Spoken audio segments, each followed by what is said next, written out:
class. Good afternoon. This is Dr. Sadiya Khan. Hope I am audible and visible to everyone. Okay. Just drop a thumbs up if I am audible and visible on the screen. In the chat box, please. Now starting with the dental anatomy and dental histology subject. Today we are going to discuss about the NEET MDS 2024 question paper. Okay. Please drop a thumbs up if I am audible and visible and the screen is visible or not.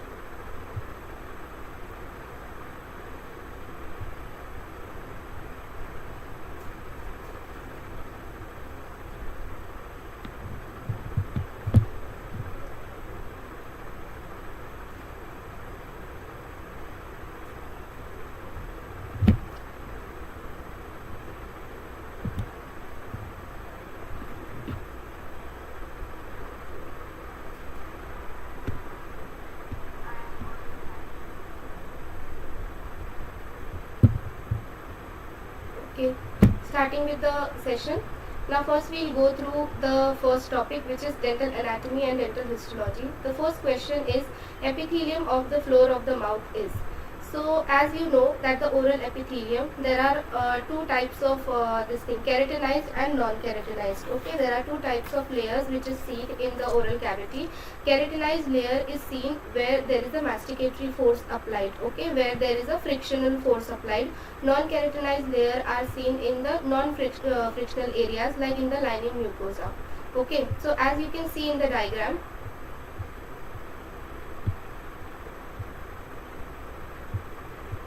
here, this is the masticatory mucosa, this is the lining mucosa, and the third type of mucosa is the specialized mucosa. The specialized mucosa consists of the papillae of the tongue, as you know all the name. So currently the question is about the floor of the mouth. So as you know, the floor of the mouth is non-keratinized because it doesn't undergo any kind of friction or masticatory force doesn't apply over there. So it is under the lining mucosa, lips, soft palate, cheeks, oropharynx and the floor of the mouth. So the correct answer will be, like keratinized, the both A and B option will get eliminated as they both are keratinized. The oral epithelium or the floor of the mouth, it is non-keratinized because of its embryological development. Okay, so the correct answer will be, it is non-keratinized. Option C.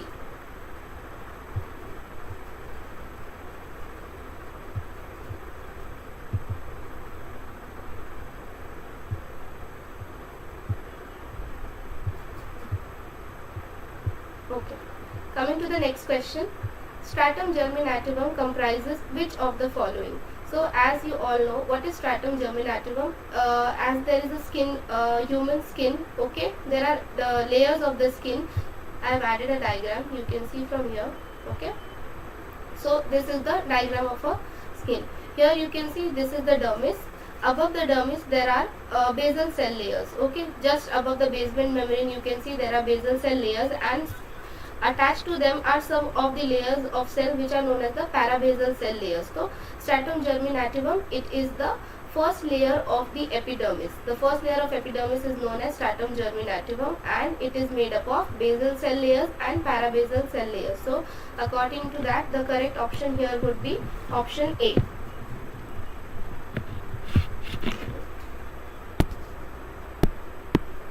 So stratum basale and the parabasal layer is the correct option. Now coming to the enamel organ, third question, the enamel organ secretes which factor to stimulate the colony stimulating factor? Okay, so as you know, like while the tooth eruption takes place, okay, during the tooth eruption phase, this is the main important thing. Okay, during the tooth eruption phase, what happens is this stellate reticulum cells, okay, the mechanism goes like the stellate reticulum cells, they secrete TGF beta 1 and interleukin alpha 1. What is TGF beta 1? It is the transforming growth factor beta 1, and IL alpha 1 is interleukin alpha 1. Due to this mechanism, there is a secretion of CSF. Okay, CSF, what is that? It is the colony stimulating factor which is released by the dental follicle sac. the dental follicle or the dental follicle sac. So I have explained it. This is a diagram in order to understand more better. First we will see all of the option. Okay, what is TNF alpha? TNF, it is the tumor necrosis factor alpha. Okay, according to the name only, it forms a crucial role in inflammation, autoimmune disease and other disease also. What is MMP? It is matrix metalloprotein. As you know, the matrix metalloprotein, it helps in formation of the cell membrane. Okay, forms a crucial role in cell membrane formation. What is BMP? It is bone morphogenic protein. The bone morphogenic protein helps in formation of bone cartilage. Coming to the fourth option, which is interleukin alpha 1, that we have seen. So according to that, this will be the correct answer. Okay, interleukin alpha 1 will be the correct answer. Option D, like which helps enamel organ secretes which factor to stimulate coronary stimulating factor? It is interleukin alpha 1. Coming to the mechanism, like the enamel organ indirectly influences the tooth eruption. How? It signals the dental follicle. See, it signals the dental follicle, which produces coronary stimulating factor 1, which leads to formation of osteoclast and prepare the space for tooth immersion. How the osteoclast will form the space? Because it will conduct the process of resorption, the bone resorption. What is the mechanism of action of osteoclast? They are bone eating cells, so they'll eat the surrounding bones present around the enamel organ, due to which there will be the tooth eruption which will take place. Henceforth, it is like directly or indirectly, it helps in the formation eruption of the tooth. Here it is given in more detail, like the stellate reticulum. During the tooth eruption phase, the stellate reticulum secretes the tissue growth factor beta 1 and interleukin alpha 1, which give the signal to the dental follicle, and the dental follicle then releases coronary stimulating factor 1, which in turn releases the osteoclast, which leads to bone resorption, and hence the surrounding bone get resorbed and the tooth erupts very easily. Okay, so here we are done with the third question. Now coming to the fourth question, the sequence of shedding of maxillary primary teeth. Okay, for this there is a chart given in your oral pathology book also, and in your dental anatomy book, and also in the pedo book there is a chart given which you have to learn by heart. I have added over here. So as you can see,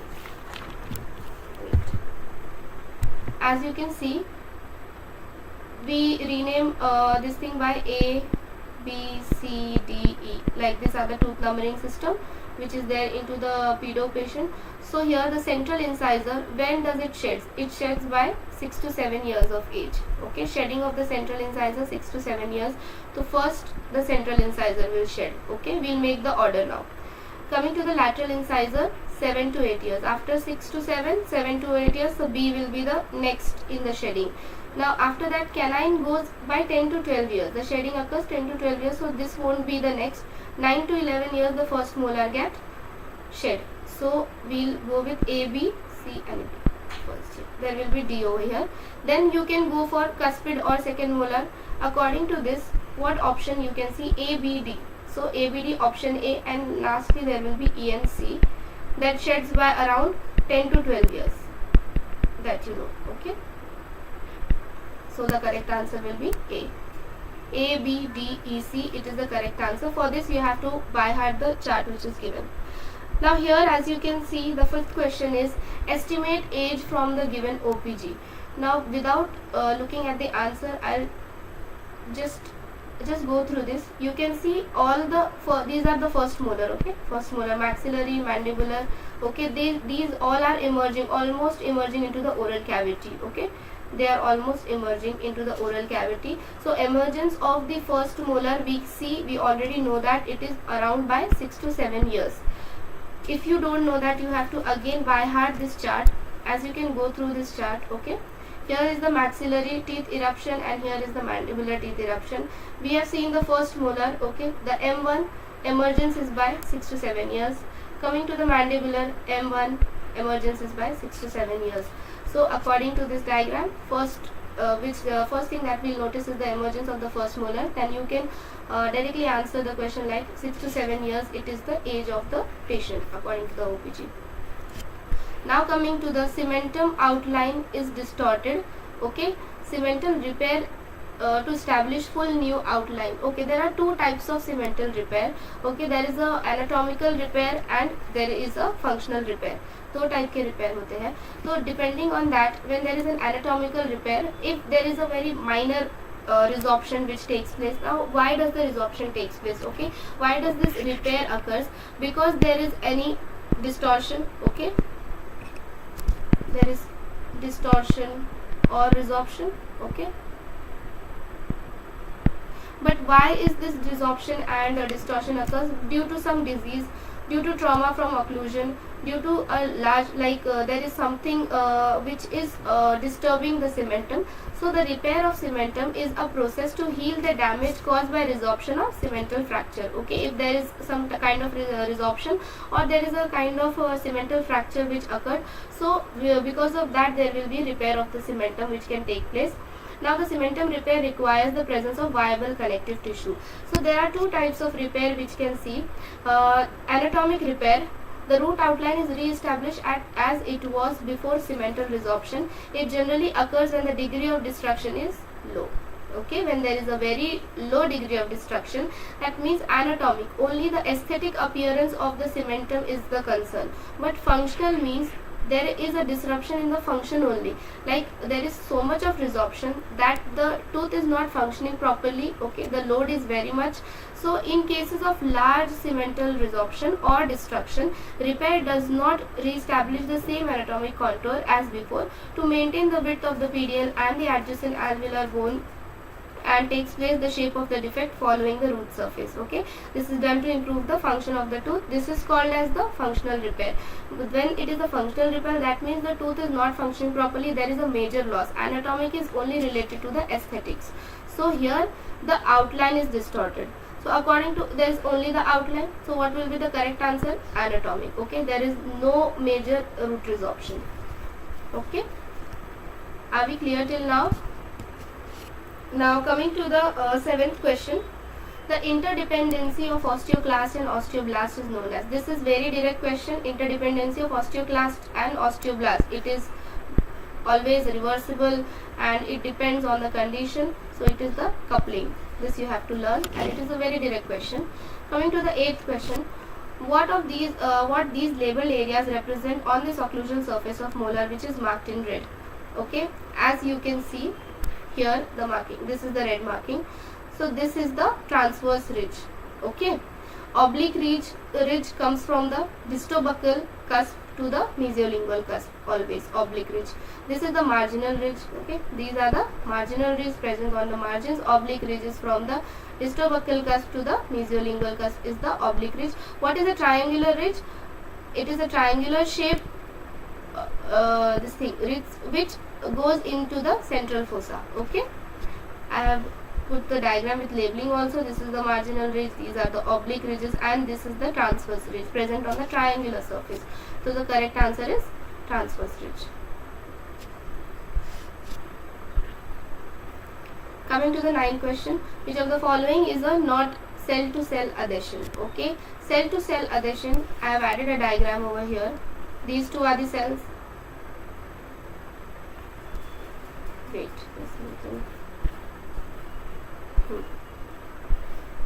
cell to cell adhesion, these are the two cells. Okay, there are various type of cell adhesion. First is the tight junction, okay, which is present directly, and rest all the adhesion, there are the filaments. Okay, there are filaments which leads to the tight contact between the two cells. Now coming to this, there is the adherence junction, cell to cell junction. It is linked by actin filaments. There is desmosomes.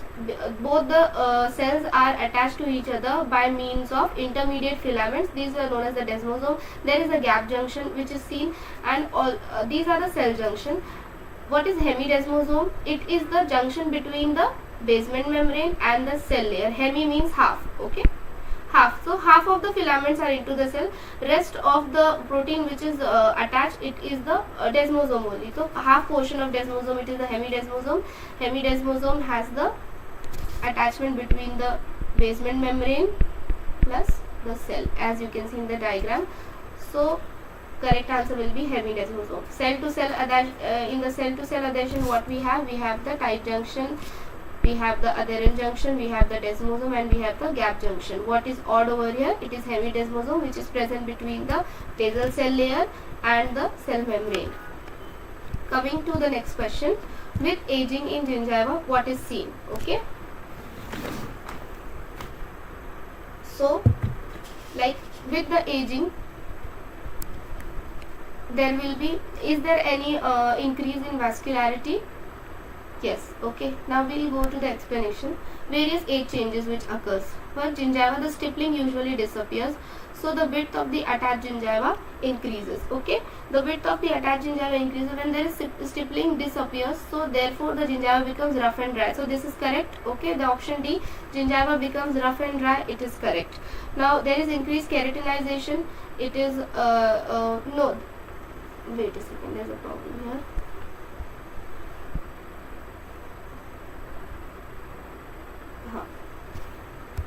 So the correct answer over here will be, there is an increase in width of the gingiva with age. Okay, there is no increase in vascularity. As you see in old patient, mostly the gingiva seems very low in the blood vessel, like there is no redness into their gingiva, so the vascularity also decreases. There is no increase in keratinization, and the gingiva becomes rough and dry. No, the stippling reduces. Okay, the width of the attached gingiva increases with age. Now coming to the 11th question, which of the following forms the Hertzwig epithelial root sheath? What is Hertzwig epithelial root sheath? When as I have shown in the above diagram, like if this is the enamel organ, there is the inner enamel epithelium, there is an outer enamel epithelium, there are stellate reticulum in the middle. Okay, so as the enamel organ develops, as the tooth erupts, like after this phase, there is a point where there is a constriction. The inner enamel epithelium and the outer enamel epithelium, they come in a very close proximity. This is known as the Hertzwig epithelial root sheath. So it is for, and the other name for this is the cervical loop. Cervical loop. Okay, so which of the following forms Hertzwig epithelial root sheath? This cervical loop in future give rise to Hertzwig epithelial root sheath. And if there are some remnants of Hertzwig epithelial root sheath after tooth eruption, and they are known as the enamel pearls. This is also, and it is also a neat question, like enamel pearls gets originated from Hertzwig epithelial root sheath. The enamel pearls are like, if there is, this is the tooth structure, there will be a elevation seen. Okay, this is the enamel pearl. The origin of this is from the Hertzwig epithelial root sheath, and from where Hertzwig epithelial root sheath is formed, it is formed from the cervical loop. What is cervical loop? Cervical loop is the area where the inner enamel epithelium and outer enamel epithelium comes with to a very close proximity. So what is the correct option? Here it is given option A, inner enamel epithelium, option B, outer. If there would be both of them, that will be correct, but there is cervical loop, that means the same only. Both of these are called as the cervical loop. Okay, see here in the diagram, as you can see, the stellate reticulum cell, they get degenerated, okay, with time. So after the degeneration, the enamel organ falls up, like it falls off on each other. From the inner enamel epithelium and outer enamel epithelium, they fall upon each other, due to which there is a close proximity of both of them. This is known as the Hertzwig epithelial root sheath. Now we are done with the dental anatomy question. Coming to the oral anatomy and histology. Now coming to the oral pathology. Okay, so on aspiration, only air is there with respect to, this is they are talking about the cyst. Okay, these are the option is like dentigerous cyst, aneurysmal bone cyst, traumatic bone cyst, and the sebaceous cyst. So I'll tell you about each of them one by one.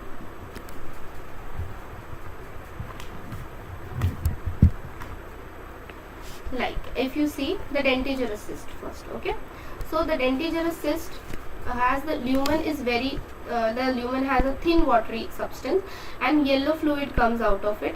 But here the question is asking about the air. Okay, air. The correct answer here is traumatic bone cyst. Okay, when we aspirate the traumatic bone cyst, we'll only get air. Okay, there is nothing present in that. Now we'll see all the options also, what we get in that. On aspiration of dental cyst, the dentigerous cyst, you will get a thin watery yellow color fluid which is occasionally blood filled. Okay, it is not every time blood filled, they can be occasionally blood filled, very important. Now coming to the next option was aneurysmal bone cyst. Okay, so aneurysmal bone cyst, it comprises of the vascular, as you know, aneurysmal, so the cyst has the vascular tissue, blood vessels, blood filled channels. So it is a common sense that when you aspirate that, you will get completely blood filled aspiration in aneurysmal bone cyst. Now coming to the sebaceous cyst. Sebaceous cyst, as the name suggests, oily substance will be evident in the aspiration. Okay, so which is the option that we will rule out is the traumatic bone cyst, which has the air filled cavity on aspiration. Okay, coming to the next question. Okay, this is the sentence which is present in the Sheffers also. Like when the cavity is open surgically, this is, they are talking about the traumatic bone cyst. Okay, it is found to contain either a small amount of serosanguinous fluid, shreds of necrotic blood clots, fragments of fibrous connective tissue, or nothing. Okay, it is like it is found to be either, there is a chance. Okay, the surgeon is frequently astonished to open into an empty space in the bone. So empty space means air filled cavity. Air filled. Coming to the 13th question. A young patient visited the OPD with a complaint of pain and swelling on the right side of the jaw. Okay, the patient is young. There is a pain and swelling on the right side of the jaw. He also gives a history of trauma on the same side. Okay, history of trauma on the same side on aspiration. It consists of swelling, fluid content, most importantly, cholesterol crystals. From the cholesterol crystal, it is very evident the answer would be radicular cyst, because in the radicular cyst we see cholesterol crystals. Okay, they are evident in that.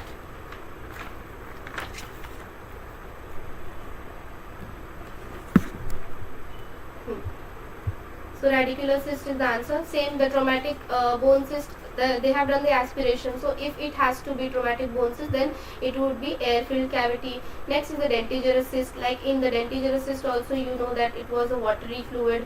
Odontogenic keratocyst, as the name suggests, it is the keratocyst. So there is keratin filled cavity. Okay, in the OKC what you see, there is a keratin filled lumen.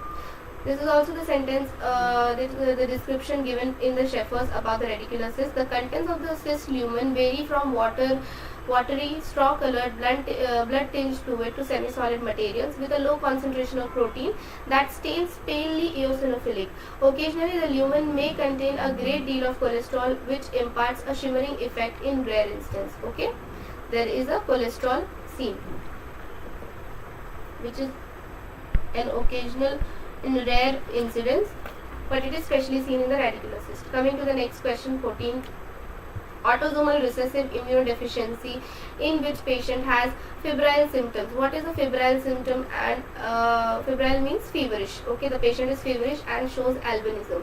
So as you know, HIV doesn't have such symptoms. Okay, like papillon lefevre syndrome also comes with the 3 P's. Okay, 3 P's is palmoplantar hyperkeratosis, periodontopathy, and precautious loss of dentition. In the HIV, the patient is prone to infection and there is a opportunistic chances. Okay, coming to the 4th option, it is the ectodermal dysplasia, as the name suggests. It affects the 2 or more ectodermal originated structures like hair, nail, teeth, sweat glands, etc. So what will be the correct answer is the Chidiac-Higashi syndrome. Okay, what are the signs symptoms of it? Like in Chidiac-Higashi syndrome, the patient has a partial albinism. Okay, around the eye, around the eye there is albinism seen. So here the albinism word, as you see, there is febrile symptom and albinism, and also there is a kind of petechiae kind of thing is seen, like bleeding diathesis. There is bleeding diathesis, there is ocular albinism. Okay, and fever. So correct option is Chidiac-Higashi syndrome. Yeah, I have written here bleeding diathesis, partial albinism near eyes, and fever. Coming to the next question, grey colored pseudomembrane and loss of interdental papilla is seen in. Okay, loss of interdental papilla and also grey colored pseudomembrane According to this, you know the correct answer is trench mouth. Okay. Here are the clinical features. You can see here, this is grayish necrotic pseudomembrane here. Okay, and there is no interdental papilla seen. There is nothing evidently seen. Okay, so free gingiva bleed when it is touched. These are the clinical feature of trench mouth. The free gingiva, it bleeds even when we touch them. There are ulcerated remnants of the papilla, which is very ulcerated, covered grayish green necrotic pseudomembrane, as you can see over here. The painful hyperemic gingiva is seen. Sharply punched out crater-like erosion of interdental papilla. The interdental papilla gets eroded. Okay. And what are the other features, like fetid odor, metallic taste? Okay, the fetid odor will be there, the metallic taste will be there. Okay, headache, malaise, inability to eat because there is so much of ulceration, patient can't eat. So these are the different clinical features of trench mouth, out of which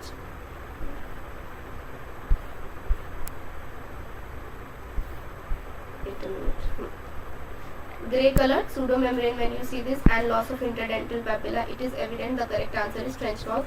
Going through the other options also, the first is acute herpetic gingivitis. In that, what happens is, it is a viral infection. Okay, here there are vesicle formation seen. First, there is vesicle formation, which is everywhere, like it can be in buccal, labial mucosa, hard palate, pharynx, and also in the tongue also it is seen. And there is cervical lymphadenopathy. Under the neck area or around the neck area, you will be able to palpate the lymph nodes. Okay, there is lymphadenopathy. There is shiny edema, where there is a swelling, there is a shiny edema, and there is also bleeding gums, soreness in the oral cavity. Okay, there is no loss of interdental papilla or pseudomembranous. There are only the vesicle formation, which is seen in acute herpetic gingivostomatitis. Stomatitis means inflammation. Okay. Coming to diphtheria, diphtheria is a kind of bacterial infection. This was a viral infection, this is a bacterial infection. Okay, that strikes the upper respiratory tract. Okay, how it is caused? It is caused by Corynebacterium diphtheria. Okay, and here the pseudomembrane is present in the postpharyngeal region, and sore throat is the common clinical feature.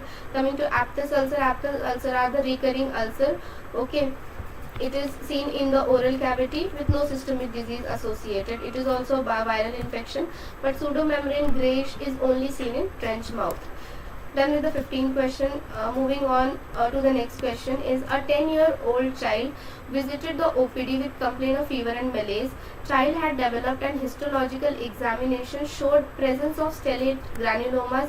Most likely diagnosis would be. Here also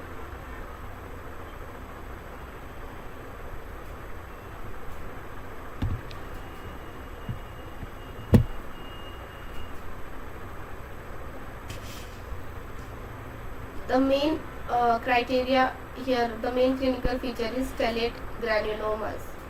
Okay, so the stellate granulomas is seen in cat scratch disease. What is a cat scratch disease? As you can see the clinical feature also, it is a self-limited lymphadenitis, usually of head and neck.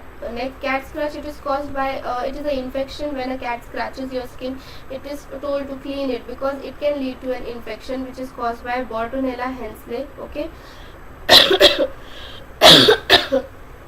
Sorry.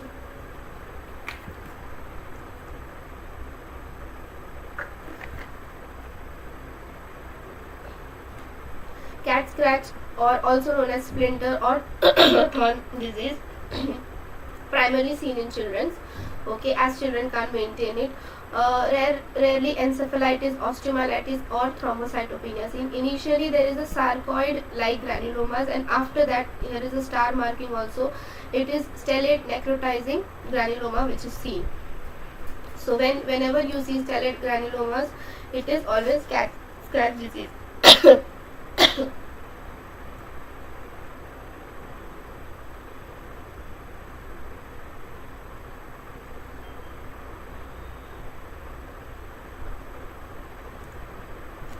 Now coming to the next question, A male patient visited the OMR department with a chief complaint of excruciating pain. Excruciating pain, underline, most important, on the right side of the face, only one side, okay, which is especially increases on shaving. Like if he moves his hand over there, like there is a trigger zone, okay, so it increases. History indicated trigger zone, important again, associated with pain. Coming to the option first, okay, as you see there is an excruciating pain, there is a trigger zone, it is evident the correct answer is trigeminal neuralgia. Sinusitis has no relation with all this. Acute periapical abscess, no relation. There is a pain but there is no such trigger zone or excruciating pain like that. Facial paralysis, you can confuse it with facial paralysis, but the clinical feature of facial paralysis is when it is on the single side also, it also has the pain, but in facial paralysis what is the clinical feature is there is a drooping of the face, okay. If it is the right side, the right eye will droop off, the mouth will droop off, okay. So the main facial paralysis, or Bell's palsy, the other name for it, so it is because there is drooping of the face, okay. So which is not mentioned over here. There sometimes there can be, it has association with trigger zone also, but the most relevant and correct answer is trigeminal neuralgia. See, again a sentence from Sheffers only.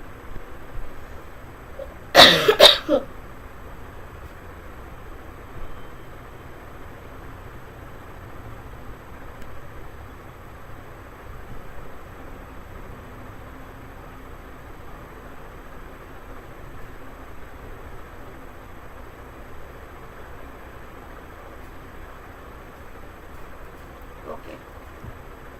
If you have any doubt, you can just drop your questions in the chat box. Okay.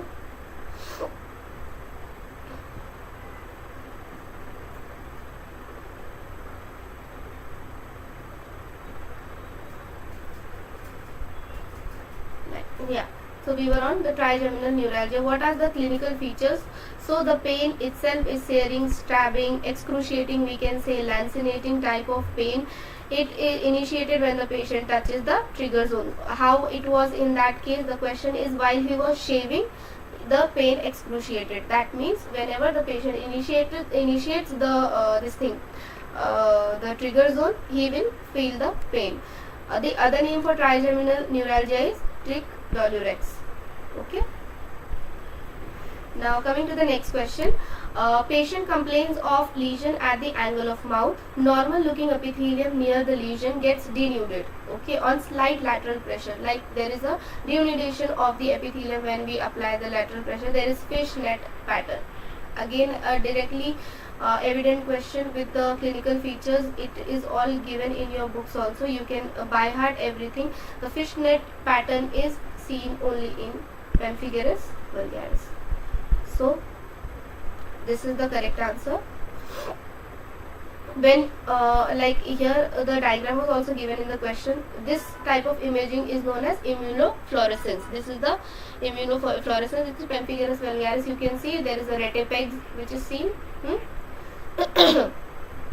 So direct immunofluorescence reveals a typical fishnet pattern or the chicken wire pattern. Fishnet pattern, chicken wire pattern is pemphigus vulgaris. Coming to the next question, already marked, I have marked the main clinical features. Like patient came with painless mandibular anterior swelling. Okay, the patient has a anterior swelling in the mandibular region. Radiograph showed a multilocular radiolucency. Histopathological image is given below. As you can see here, histopathologically, these cells, these are the goblet cells. Okay, and it is present in the mandibular anterior region.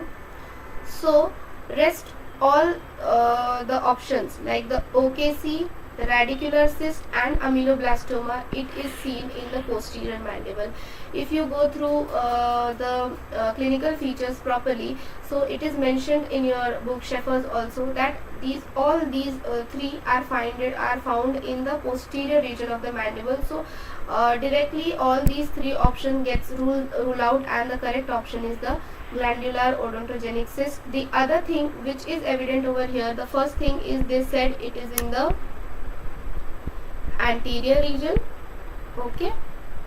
And the second thing is the histopathologically, you can see there is a goblet cells which are evident.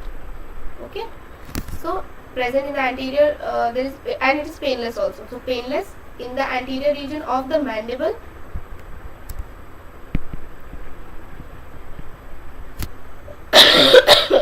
Histologically, goblet cell, glandular odontogenic cyst is the answer.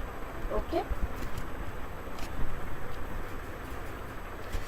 And the rest also I'll tell you about the rest also. Coming to the OKC, OKC का histology, if you see, I have added the diagrams. You can see यहाँ पे the OKC, there is a keratin.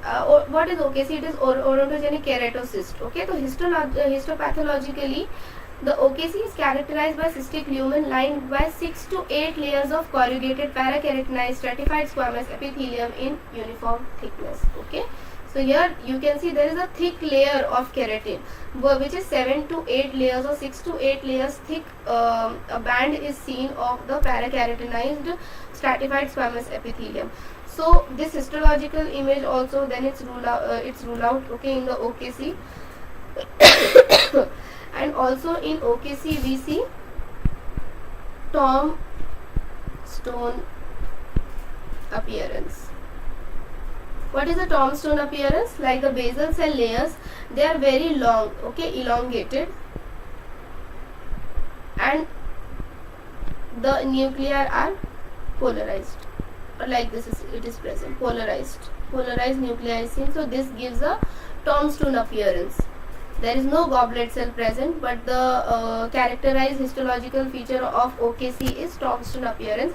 Coming to the third option, which is the radicular cyst, what is seen in histopathologic evidence is Rushton bodies.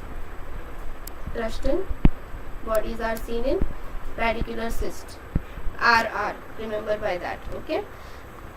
And yes, follicular ameloblastoma, you know about this. There is follicular dysplastic ameloblastoma, plexiform. So they have a different histological appearance. According to this, the correct answer will be only and only glandular odontogenic cyst. Next question, question number 20. A patient visited dental OPD with a radiograph showing dentinal resorption. Okay, dentinal resorption. There are two types of resorption. Dentinal or tooth resorption is external resorption and internal resorption taking place in the root canal. Clinical examination showed pink color of tooth. Pink tooth also, pink tooth is a condition you already know, which is due to the internal resorption.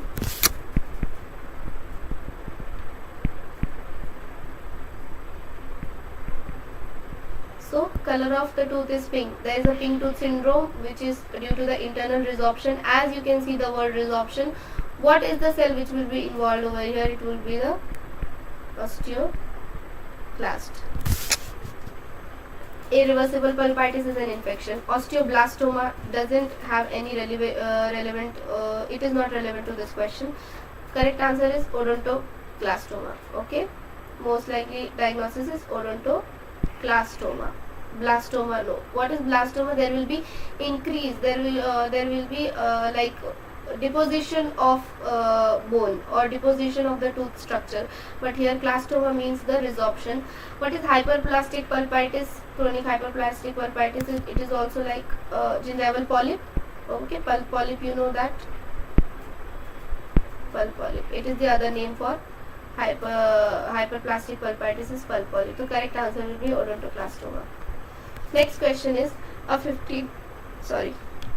15-year-old male patient present with a history of persistent neck pain. On examination, matted cervical lymph nodes with multiple draining sinuses were palpable. Which of the following is the correct answer is tuberculosis. We will see the description. Okay, tuberculous lymphadenitis. What is the causative agent? Is the Mycobacterium tuberculosis. Site, it is common in neck lymph node. Persistent neck pain.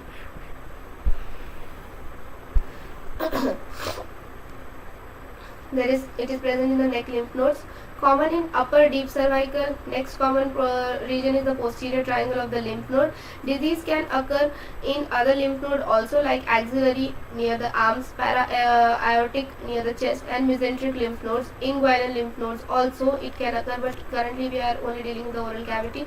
So it is present at the upper deep cervical lymph node. Disease may be associated with HIV or lymphomas. What is the gross pathology? It is firm matted lymph node as mentioned in the question. So it is firm matted lymph node with cut section showing yellowish cascading material. So here is first there will be inflammation. Okay, lymphadenitis will be there. Then at the stage 2 there will be matting. Firm non-tender will move together due to periadenitis. Stage 3 there will be cold abscess, and stage 4 will be the cholesterol appearance. There will be cold abscess, deep to deep fascia, and cholesterol appearance will be seen. So correct answer will be in the tuberculosis. Next question. A 5-year-old child visit OPD with complaint of bilateral mandibular swelling. Wait, it is bilateral.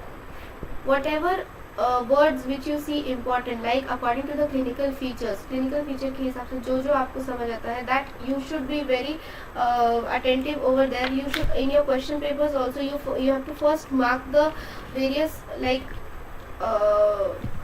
various important clinical feature. Like over here in this question, first is the bilateral mandibular swelling with eyes turned upwards. Again a very evident clinical feature, eyes turned upwards or eye to heaven also we can say that. Okay, eye to heaven appearance with bluish hue to the remaining area of the eye. OPG radiograph was taken. All these features are suggestive of. See, when you see there it is eye to heaven appearance, you already know the answer. What will be the answer? It would be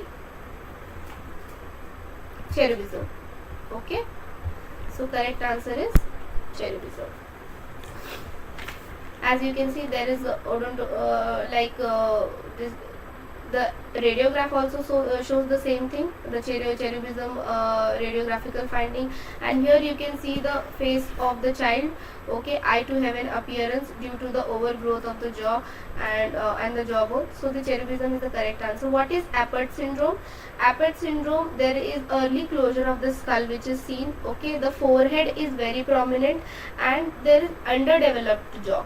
There is no overgrowth of the jaw. In Apert syndrome there is underdevelopment of the upper jaw, and also the hand, there are fused fingers which is seen, like the fingers would be like this. Okay, so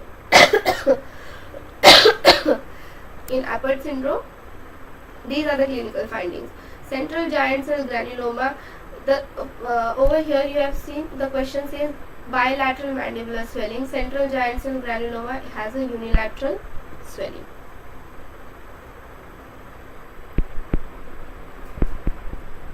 Unilateral or solitary. A swelling will be present alone on a single side only. Bilateral and eye to heaven, it is the direct answer is the cherubism. Coming to next question. Direct question. Terminology given by WHO in 2025 in London for precancerous lesion and condition was oral potentially malignant disorder. This is the correct answer for that. Which of the following is not a pre-malignant lesion is OSMF. Okay, oral submucous fibrosis, it is not a pre-malignant lesion. Now next is the sample of biopsy. These all are the direct question. There is nothing to be explained in that. If you have any doubt, just message me in the inbox. I'll reply to them. Now coming to the next question. Sample of biopsy of vesiculobullous lesion should be stored in. Correct answer is formalin. Now the biopsy of an ulcer is taken from. Important. Correct answer is border. Now you will ask, like, why don't we take it from corner or from the center? So if there is a there is an ulcer seen on the tongue, okay, we'll take an example. So the inflammation every time wherever it starts, okay, border of the ulcer. Like if the ulcer starts from not border of the tongue or border of the soft tissue or hard tissue where it is present, it is border of the ulcer. Like if the ulcer starts from here, okay, so it will be worst in the center condition, and when it spreads, so the distortion at the border would be less. Okay, so inflammation would be less in these areas. Okay, wait a minute. So as you can see, the center, as the center will be more inflamed. Okay, and more destructed and inflamed, but the border will be of less inflammation because वो center से जाके border पे spread होगा. Okay, तो जो centre, जब तक वो बॉर्डर पे आएगा तब तक सेंटर की कंडीशन बहुत खराब हो जाएगी. So that's why we don't take it from centre और corner, we take from the border of the ulcer because वहाँ पे सबसे कम इन्फ्लेमेशन पाया जाएगा. So that's why the biopsy of an ulcer is taken from the border of the ulcer, not from centre, not from corner, and address normal mucosa make no sense. Coming to the next question, question 27. 80% of tumor which metastasizes to the oral soft tissue migrate to. So whatever tumor happens, okay, they metastasize into the jaw, mostly where into the mandible. Okay, कहीं पे भी tumour अगर रहता है, उनके जो parts अगर जाते हैं ओरल कैविटी में, तो first site which is infected is the jaw bone. Here the question says the oral soft tissue, so jaw bone it is the hard tissue. So अगर the question would be 80%, like most of the tumour which metastasises in the oral cavity and the option में if it would be jaw, then it mostly occurs in the jaw, so jaw would be the correct answer. But here the next most common site is then tongue. Okay, so the correct answer here would be the tongue. After the jaw, the second most common site where the metastasis occurs of the overall tumors is the tongue. Now coming to the next question. Okay, this is based on the theoretical model. Okay, trans-theoretical model. Raju, a 40-year-old chronic smoker, he was a chronic smoker, he visited the OPD for a white patch on the corner of the mouth. Everything was explained to him and his counseling was done, but he doesn't want to quit smoking right now. According to the trans-theoretical model, he is in which state? Okay, first I'll tell you what is the trans-theoretical model. Like in the stage of behavior change, there is a model which is given, which is known as the trans-theoretical model. It describes how individual makes intentional changes or acquire positive health behaviors. Okay, the person who is affected, how the changes in his decision making takes place by our guidance is what is trans-theoretical model. There are different stages, around 6 stages which is seen. First is the pre-contemplation, then contemplation, preparation, action, maintenance, and relapse. Okay, like here it is given that the patient has the smoking habit.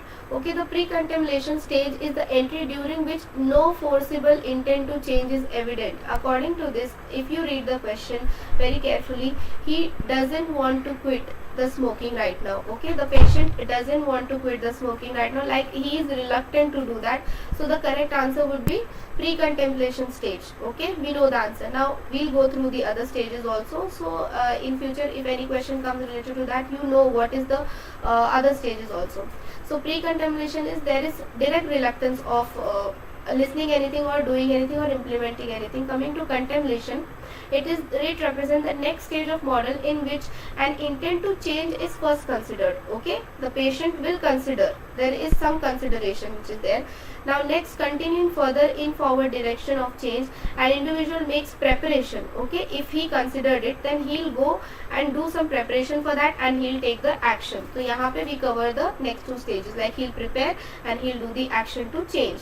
Once a change in behavior have been adopted for more than 6 months, individual are then considered in the maintenance stage. 6 months, up till 6 months, if he continues the change up till 6 months, then he is in the maintenance stage. Okay, which is the second last. Now the last stage is the relapse. What is that? Termination of model occurs with sustained change. If maintenance stage is sustained for like a very long time or lifetime, then the termination, this model comes to an end. The trans-theoretical model is come to end, but relapse can occur. Like if he has a habit of smoking or drinking, then there is a chance that a human can't have control. So that's why the relapse can occur at any time. But trans-theoretical model allows an individual to re-enter the model at various stages. Once the relapse comes again, then you can enter any of the stage and again start with the model. Okay, so this was the brief about the trans-theoretical model. Coming to the next question, Ramsay-Hunt syndrome involves which nerve? Ramsay-Hunt syndrome involves auriculotemporal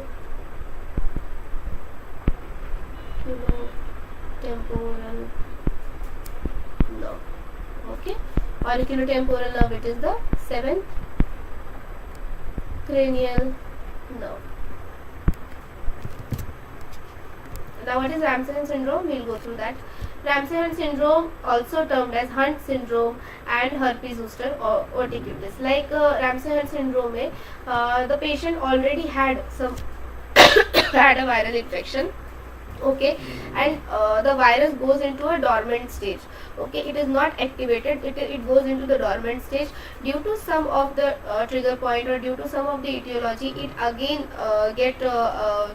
it again wakens up and it causes the effect on the various nerves which is present around. Okay, sorry, it's not because of auriculotemporal nerve, it is about the facial nerve, because of the facial nerve. Sorry.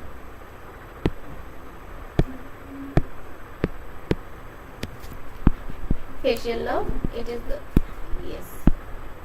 facial nerve. So Ramsay-Hunt syndrome is caused by the facial nerve. The Ramsay-Hunt syndrome is a complication of shingles. What is shingles? It is an infection caused by varicella zoster virus, which is the virus that causes the chicken pox. Okay, shingles occur in people who have had chicken pox and represent a reactivation. Okay, when already somebody had chicken pox, okay, then again if there is an infection which is seen, it is known as the shingles, where there is reactivation of dormant varicella zoster virus is seen. Okay, and this varicella zoster virus, where is the site of its dormancy? It is in the geniculate ganglion. Geniculate ganglion, it is present in the facial nerve. Okay, if the virus reactivates and affects your facial nerve, this results into the Ramsay-Hunt syndrome. Now next question, facial paralysis. A patient complains of ipsilateral. What is ipsilateral? On only one side. Facial paralysis, pain in ear, vesicular eruption. Okay, ear pain, vesicular eruption. Again, important clinical features in the auditory canal along the distribution of facial nerve, causing deafness on that side. Most likely the diagnosis would be, what would be the diagnosis?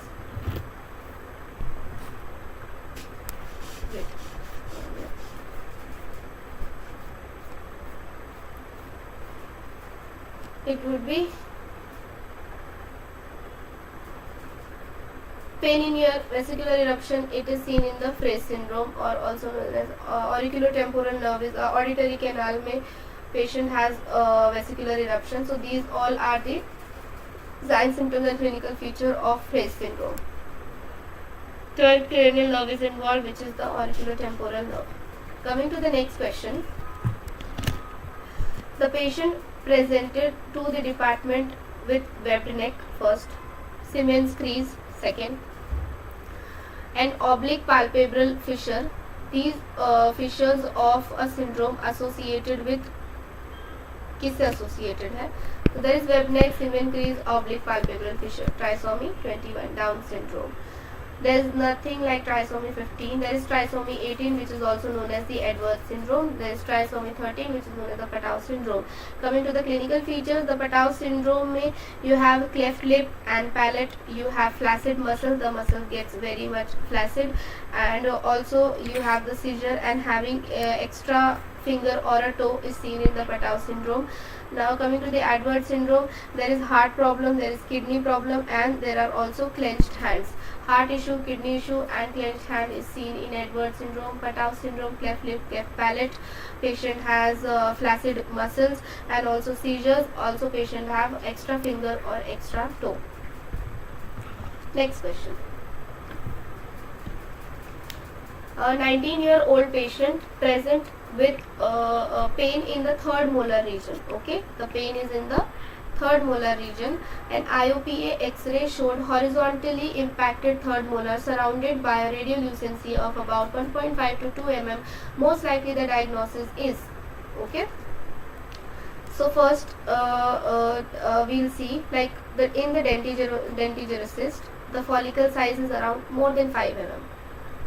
So not, in OKC is mostly painless. Okay, odontogenic keratosis is painless, but the patient complains of pain. In ameloblastoma, there is aggressive bone expansion, but here there is no bone expansion seen, only a radiolucency is seen surrounded by third molar. So what is that? It is an enlarged inflamed follicle. Okay, it is just an enlarged inflamed follicle or enlarged inflamed cyst kind of thing, but not a dentigerous cyst, because dentigerous cyst ka size is more than 5 mm.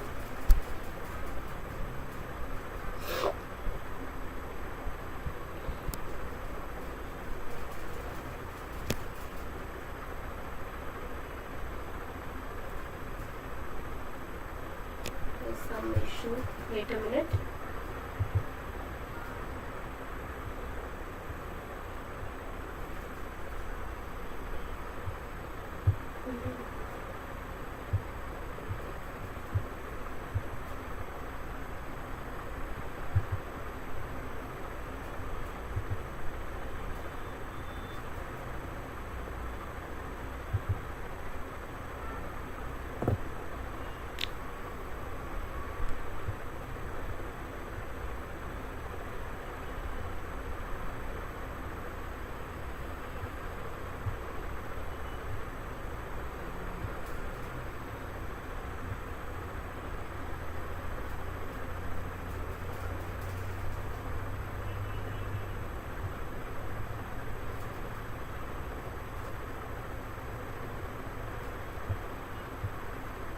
Okay, coming to the next question, question number 33.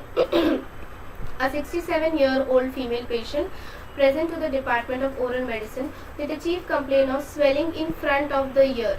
Okay, the swelling is present in front of the ear, that means the parotid gland may be involved, because parotid gland is present in front of the ear, which is long-standing swelling since 20 years. Okay.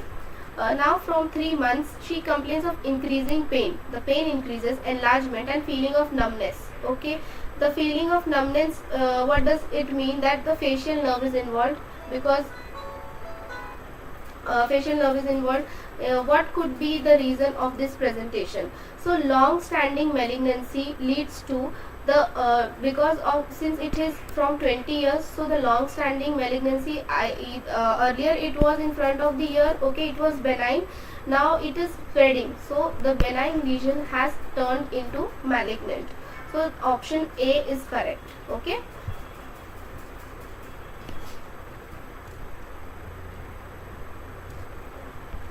Yes.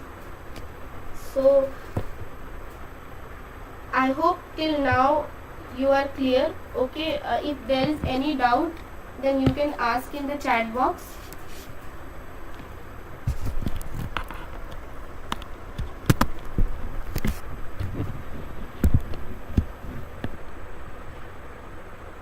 Okay, I'm going to end the class now. Okay, if you have any doubts, you can just ask me in the chat box.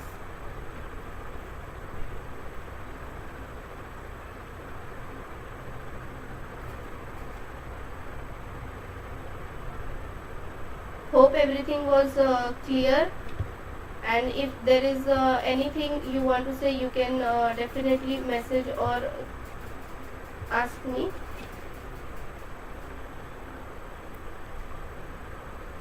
The next session will be scheduled accordingly. You will be notified for that. Thank you for attending the lecture and being patient.